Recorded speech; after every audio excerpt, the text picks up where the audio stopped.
Esa consulta es inconstitucional. Quiero decirles con toda claridad que esa consulta no se va a celebrar. No hay derecho de autodeterminación, no hay derecho de secesión de una parte del territorio. Si alguien nos viene con el derecho a la autodeterminación, tenemos que decir rotundamente no. No ahora y no siempre. No y no. Lo que han planteado esta mañana algunos partidos políticos de Cataluña es radicalmente contrario a la Constitución y a la ley.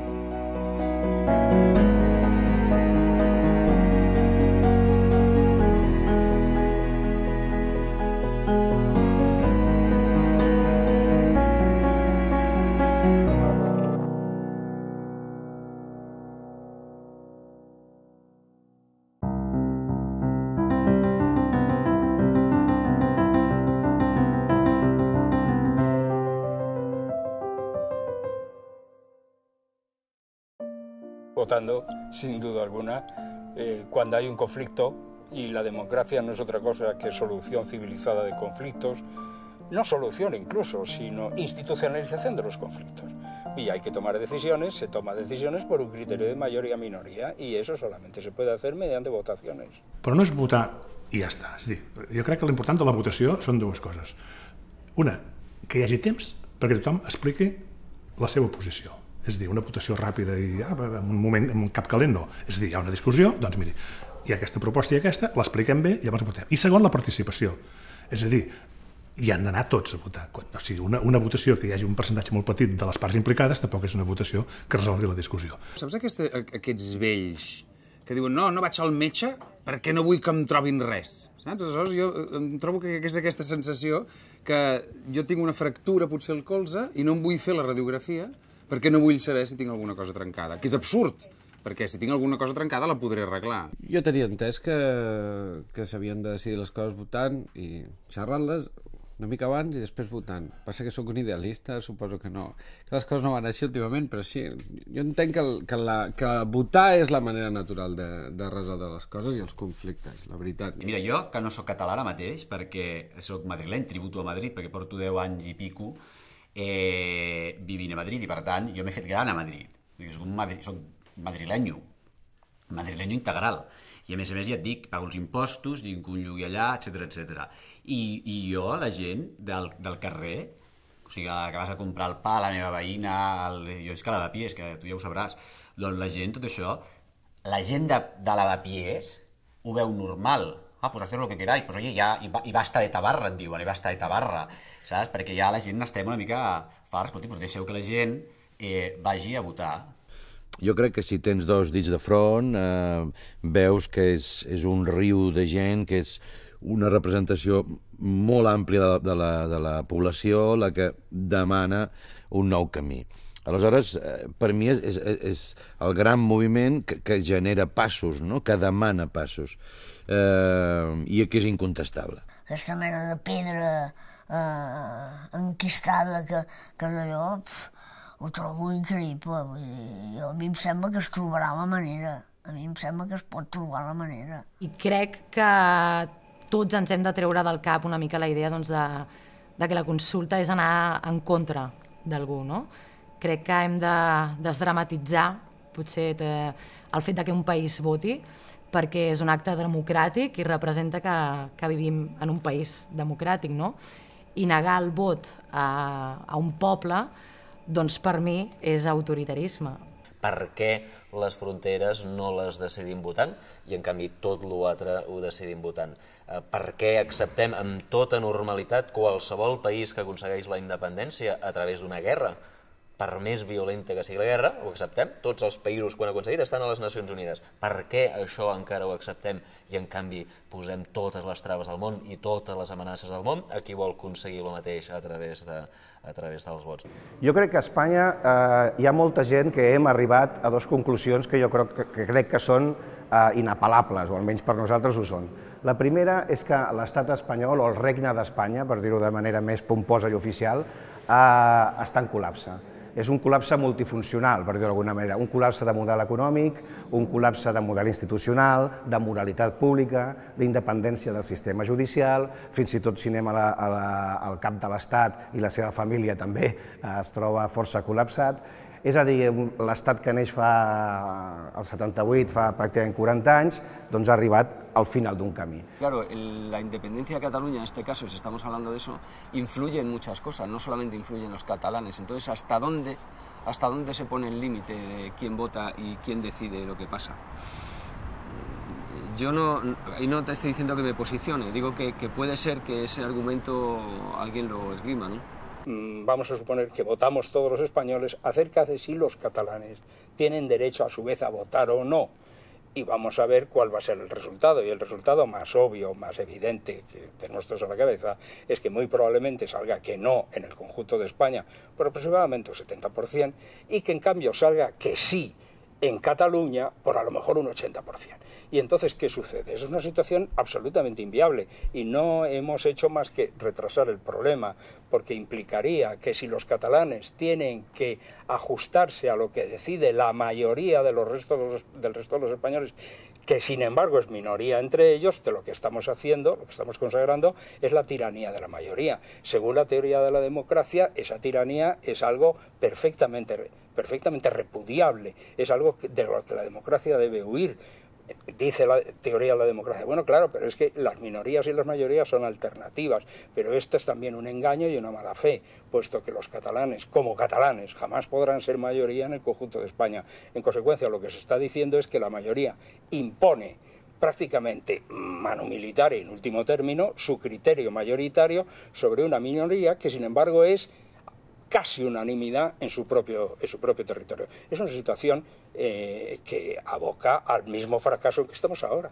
Estat en col·lapse, estat irreformable, quina solució té? Molta gent s'ha trobat, diguéssim, a l'atzucac de dir, escolta, si aquest estat no funciona i no es pot canviar, hem de trobar un nou estat, un nou model polític. I per això molta gent arriba al sí, no des del catalanisme clàssic, no des de la llengua i la cultura, no des de drets històrics, sinó que arriba davant d'una confirmació empírica. El que no funciona i no es pot canviar s'ha de substituir. No hem d'oblidar que el principi democràtic és el principi jurídic fonamental. O sigui, la Constitució ve després d'aquella democràcia, no al revés, que sembla que sigui el que actualment s'està dient. El que no està a la Constitució no és democràtic, i sinó que és gràcies a la democràcia que existeix la Constitució.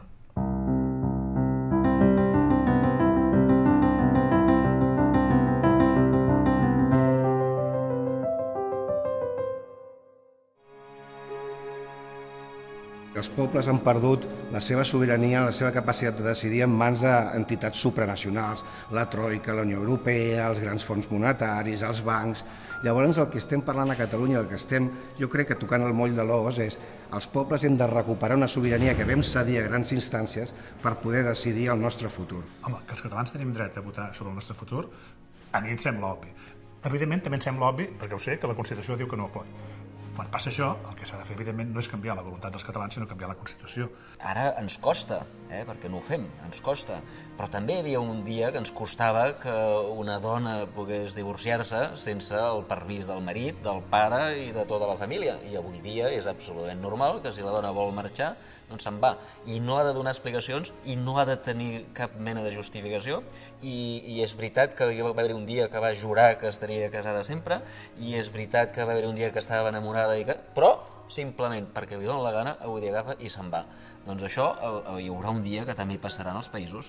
No és normal que estiguem encadenats per tota la vida, simplement perquè els nostres avantpassats o nosaltres mateixos vam prometre que tindríem la Constitució, però escolta, si canviem d'opinió hem de poder canviar.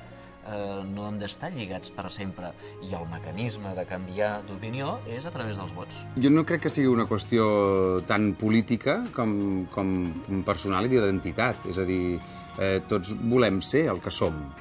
Després, políticament, ja buscarem les eines perquè cadascú se senti millor en el que és.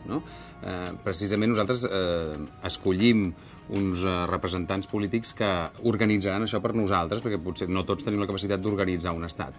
Escolta'm, desgraciadament la història recent europea està plena de conflictes, fins i tot conflictes bèl·lics que fan por, posen la pell de gallina, on no es plantejava votar, on hi havia una tibantor terrible, agressiva. Aquí volem votar.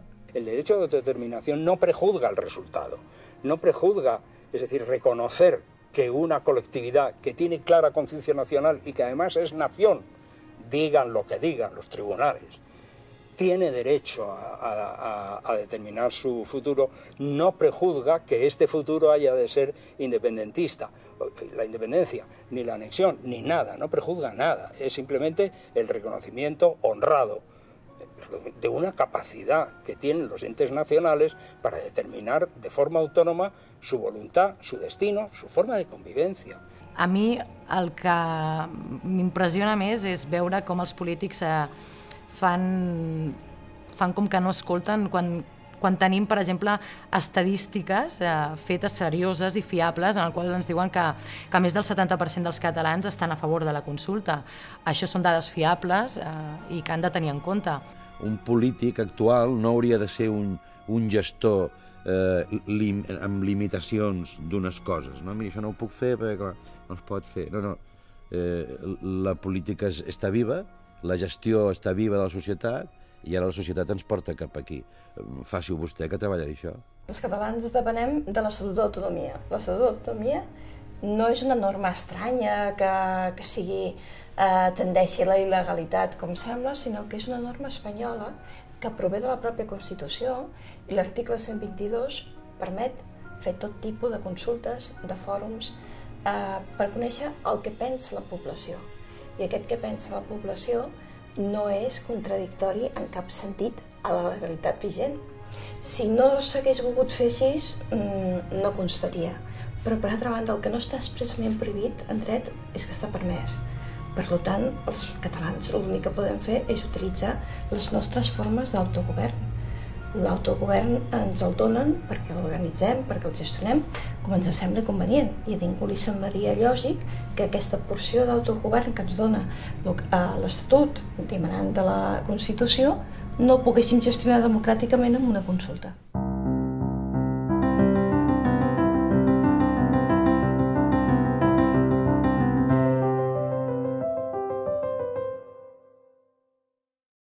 Algú realment pensa que quan es fa una votació només ha d'anar a votar el que estigui a favor d'un determinat color? Ho trobo absurd.